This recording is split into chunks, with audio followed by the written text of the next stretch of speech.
Teyvat Travel Guide, Volume 2, Liyue Chapter, Teyvat Geographic Special Edition, Alice's Adventures in Liyue. Dihua Marsh. The northern stretch of the Bishui River turns into a wetland. If you look south beyond the stone gate, you'll see a silver grass marsh as far as the eye can see. At the southernmost point of the marsh is an inn perched atop a giant rock. That is the Wanshu Inn, the highest point on the entire marsh. Look south from there, and you will see the Guili Plains. You can also make out the Guyun Stone Forest across the sea. Also, there's a weirdo staying at the inn on the top floor. I don't think I've ever heard him say a single word. Lunch is a true feast at the Wanshu Inn. The kitchen is equipped with every utensil you could imagine, perfect for getting some practical alchemy experience. On the topic of alchemy practice, I've got a few new things to test out in my search for an explosion catalyst. If everything goes smoothly, I'll spend a few more days here and then head to the Guili Plains. Guili Plains. In the end, I came to the Guili Plains a few days earlier than I'd originally planned.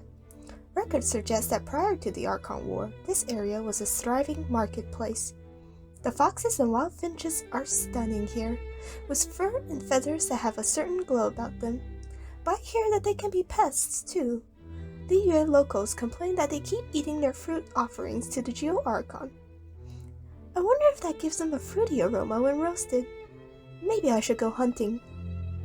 They run a strict operation at the checkpoint on the main road, but the guards who work there are friendly people. I made a potion for some local herbs and gave it to one of them for his stutter. It cured him, but it did give some minor side effects. He now can't help but constantly imitate everyone he comes across.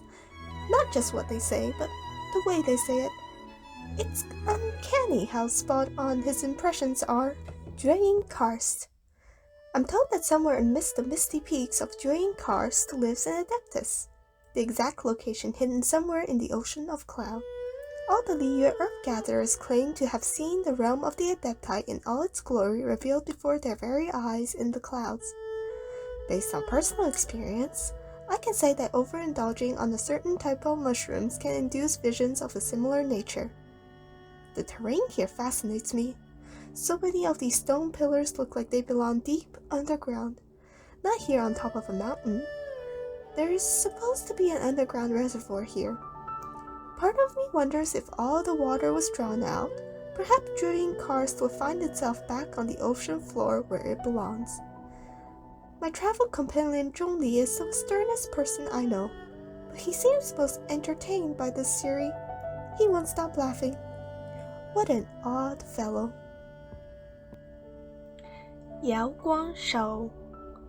I've heard that the fog often rolls in off the sea onto Yaoguangshou, and when it is at its thickest, you can barely see your hand at the end of your outstretched arm. Unfortunately, I didn't make it here in time to see a foggy episode. It's a bit of a shame. There are so many lovely shells on the beach. I wonder how many of them have been here since the Archon War.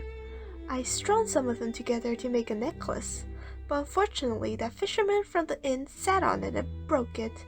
Every last shell brutally crushed beneath his merciless buttocks. None were spared.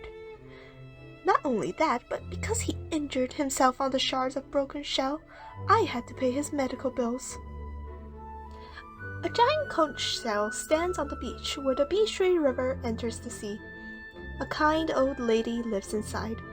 Her family is said to have sailed here on the giant shell, and she spends her time rescuing shipwrecked people who end up drifting near the shore. I think that repurposing the giant shell as a self-propelled boat will make it much easier for her to rescue people from the sea. But after I lost control of my third prototype seashell boat and it blew up, the kind old lady decided she was not going to rescue me from the sea anymore. Guyun Stone Forest. This is the site where the Geo-Archon defeated the sea monster. Some of the great stone spears that pierce the ocean floor still tower above the surface of the sea, though many snapped long ago. The hexagonal stone pillars, formed from a conglomeration of geoenergy, are quite intriguing to look at. Viewed from above, One gets the impression that they were deliberately arranged in their current form to make a specific shape on the ocean floor surface. Maybe that was the real reason the Geo-Archon rained down the destruction on the ocean floor with his stone spears. Maybe it was all just a big joke, albeit in extremely poor taste. Zhongli from Liyue Harbor seems extremely knowledgeable on Liyue folklore, but I've never actually seen him come here. I can see the Wangshu Inn in the distance. I'll bet that weirdo I met there last time is still staring this way now. The flow of the ley lines around here is unique in all of Liyue. Much more dynamic, somewhat unstable. It's as if a great relentless power stirs somewhere in the depths of the ocean. Perhaps it is the defeated sea monster, still writhing on the ocean floor.